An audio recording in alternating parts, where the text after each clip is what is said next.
Let's continue. In this video we will cover more dimension types. Linear dimensions. These are similar to line dimensions, even a bit less versatile. The way they work is that I must click on 2 points to place the dimension. For example, I'm going to click on this corner. And there is actually a blue point appearing on the screen, even though it's very hard to see sometimes.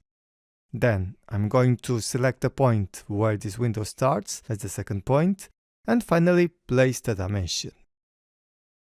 But look what happens when I choose the same first point and try to click along this line, place that isn't a corner, endpoint or intersection. I cannot place the dimension, as you can see.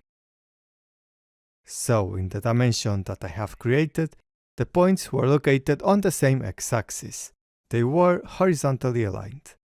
Now let's see a different situation. I'm going to choose the first point as the end of this wall face, and look, when the point is not easily understandable, Revit displays a bigger point. For the second point, I choose it a bit up, so they are not either vertically or horizontally aligned.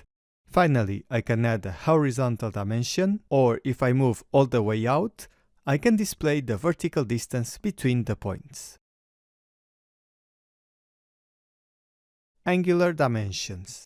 With this type, I can measure angles. Look at this example with this diagonal wall. And let's add an angle dimension there. I click on Angular.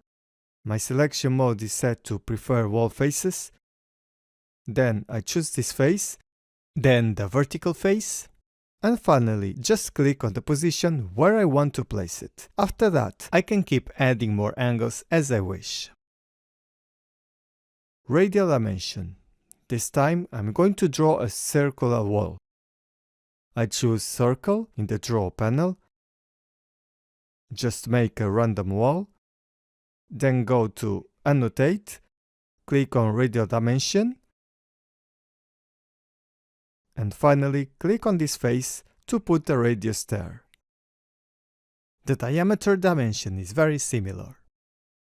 This time it has a double head arrow indicating the diameter, and it's easy to differentiate from the radius dimension.